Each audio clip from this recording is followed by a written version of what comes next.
नमस्कार, आपके साथ हूं मैं खुशबू मनोरमा मिश्रा और आप देख रहे हैं इंडिया न्यूज। गलवान की वो रात जब भारत और चीन के सैनिक आमने सामने थे और एक झड़प ने दो एशियाई ताकतों के रिश्तों को सबसे मुश्किल दौर में पहुंचा दिया। लेकिन अब कहानी का अगला पन्ना दिल्ली में खुल सकता है। ब्रिक्स समिट में शी जिनपिंग की संभावित भारत यात्रा, साथ में 400 अधिकारियों का बड़ा प्रतिनिधिमंडल और आमने सामने होंगे प्रधानमंत्री नरेंद्र मोदी। सवाल सिर्फ ये नहीं कि जिनपिंग दिल्ली आएंगे या नहीं, सवाल ये है अगर आए तो क्या साथ लेकर आएंगे। क्या गलवान के बाद जमी रिश्तों की बर्फ पिघलेगी? एक रिपोर्ट। दिल्ली आ रहे जिनपिंग। ब्रिक्स में भारत चीन रिश्तों का नया चैप्टर। ब्रिक्स में जिनपिंग क्या बनेगी बात। गलवान के बाद दिल्ली में दोस्ती।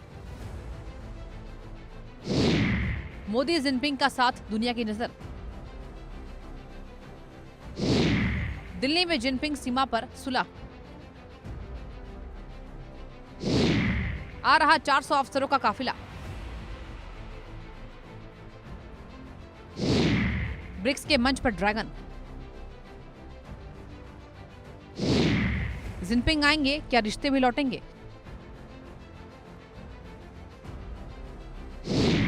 दिल्ली में ड्रैगन, पिघलेगी सीमा की बर्फ। एक तरफ दिल्ली, दूसरी तरफ चीन और अब नजर टिकी है उस मुलाकात पर जो एशिया की राजनीति का तापमान बदल सकती है।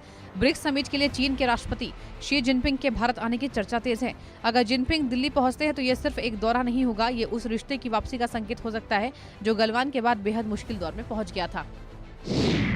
भारत में ब्रिक्स समिट, आ रहे जिनपिंग। 12-13 सितंबर को दिल्ली में ब्रिक्स समिट। पुतिन और जिनपिंग ब्रिक्स समिट के लिए आएंगे भारत। 7 साल बाद जिनपिंग की भारत यात्रा हो सकती है। मोदी जिनपिंग पुतिन की मुलाकात पर पूरी दुनिया की नजर। भारत की कूटनीतिक ताकत का बड़ा प्रदर्शन होगा। भारत चीन रिश्तों में सुधार का संकेत मिल सकते हैं। रशिया भारत रणनीतिक साझेदार को भी नई मजबूती मिलेगी। चीन रूस दोनों का भारत के साथ उच्च स्तरीय जुड़ाव। इस्लामाबाद के लिए कूटनीतिक चुनौती।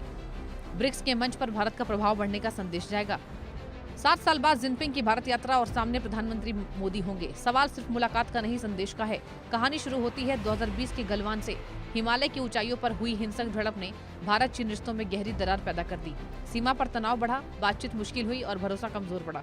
लेकिन वक्त बदला, हालात बदले, कूटनीतिक बातचीत चली, सैन्य स्तर पर कई दौर की चर्चा हुई और अब दोनों देश रिश्तों को धीरे धीरे पटरी पर लाने की कोशिश करते नजर आ रहे हैं। ऐसे में ब्रिक्स समिट सिर्फ बहुपक्षीय बैठक नहीं, बल्कि भारत और चीन के लिए आमने सामने बैठकर पुरानी गांठें खोलने का बड़ा मौका बन सकती है। सबसे बड़ा संकेत है जिनपिंग के संभावित प्रतिनिधिमंडल का आकर। रॉयटर्स के मुताबिक चीन के राष्ट्रपति के साथ करीब 400 अधिकारियों के आने की संभावना जताई गई है। यानी ये सिर्फ राष्ट्रपति की यात्रा नहीं, बल्कि पूरी सरकारी मशीनरी के साथ भारत पहुंचने की तैयारी जैसी तस्वीर है। 2019 में जब जिनपिंग भारत आए थे तब 200 से कम अधिकारी उनके साथ थे। इस बार संख्या दोगुनी होने की चर्चा है। तो क्या दिल्ली में सिर्फ शिखर सम्मेलन होगा या पर्दे के पीछे रिश्तों की नई पटकथा भी लिखी जाएगी? 400 अधिकारियों की संभावित मौजूदगी अपने आप में कई सवाल खड़े करती है। कौन कौन से मंत्रालय, कौन से अधिकारी, किन मुद्दों पर बातचीत? ये सवाल इसलिए अहम है क्योंकि भारत और चीन के रिश्ते सिर्फ सीमा विवाद तक सीमित नहीं है। व्यापार, निवेश, तकनीक, सप्लाई चेन, क्षेत्रीय सुरक्षा पर हर मोर्चे पर दोनों देशों के हित जुड़े हैं। लेकिन सबसे बड़ी दीवार अब भी सीमा है। करीब 3800 किलोमीटर लंबी विवादित सीमा, जिसका बड़ा हिस्सा अब भी पूरी तरह सीमांकित नहीं है। यानी रिश्तों की गर्माहट और सीमा की ठंडक दोनों साथ चल रही है। अब बात उस तस्वीर की जिस पर पूरी दुनिया की नजर होगी। दिल्ली में प्रधानमंत्री नरेंद्र मोदी और शी जिनपिंग अपने सामने होंगे तो कैमरे सिर्फ हाथ मिलाने की तस्वीर नहीं तराशेंगे, देखेंगे बॉडी लैंग्वेज, बातचीत की अवधि, चेहरे का भाव और सबसे ज्यादा दोनों नेताओं के शब्द क्या सीमा पर तनाव कम करने का कोई नया संकेत देंगे? क्या व्यापार को लेकर कोई बड़ा संदेश आएगा? क्या दोनों देश आपसी भरोसा बढ़ाने की बात करेंगे या फिर मुलाकात सिर्फ ब्रिक्स के एजेंडे तक सीमित रहेगी? हर संकेत को कूटनीतिक संदेश की तरह पढ़ा जाएगा। भारत और चीन दोनों ब्रिक्स के अहम स्तंभ है। दुनिया की 2 बड़ी आबादियां, 2 बड़ी अर्थव्यवस्थाएं और एशिया की 2 ताकतें। लेकिन इसके बीच प्रतिस्पर्धा भी है और सहयोग की जरूरत भी।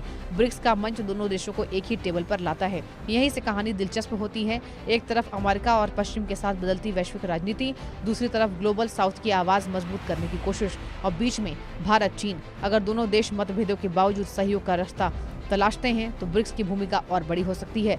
भारत के लिए चुनौती साफ है कि चीन के साथ रिश्ते सामान्य करने की कोशिश हो, लेकिन सीमा सुरक्षा की कीमत पर नहीं, व्यापार बढ़े लेकिन रणनीतिक निर्भरता न बढ़े, बातचीत हो लेकिन राष्ट्रीय हित से समझौता न हो, यही संतुलन दिल्ली की सबसे बड़ी परीक्षा होगी।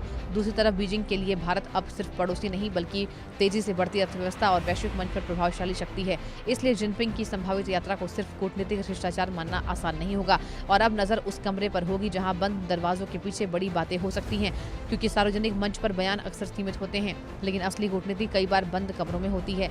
सीमा विवाद, सैन्य तनाव, व्यापार, वीजा, सीधी उड़ानें, लोगों के बीच संपर्क, ऐसे कई मुद्दे हैं जिन पर भारत और चीन को आगे बढ़ना है। अगर दिल्ली में मोदी जिनपिंग बातचीत होती है तो उससे ठोस प्रगति का संकेत मिलता है, तो गलवान के बाद जमे रिश्तों पर पहली बड़ी सकारात्मक परत चढ़ सकती है। तो कहानी सिर्फ इतनी नहीं कि शी जिनपिंग भारत आएंगे या नहीं, असल कहानी ये है कि अगर वो दिल्ली आते हैं तो क्या लेकर आते हैं। 400 अधिकारियों का बड़ा प्रतिनिधिमंडल, ब्रिक्स का बड़ा मंच और सामने प्रधानमंत्री मोदी। क्या ये मुलाकात सिर्फ तस्वीर बनेगी या रिश्तों का रास्ता बदलेगी? गलवान की चोट अभी पूरी तरह भरी नहीं है, सीमा विवाद खत्म नहीं हुआ है, लेकिन संवाद के दरवाजे खुले हैं। अब दुनिया की नजर राष्ट्रीय राजधानी दिल्ली पर है।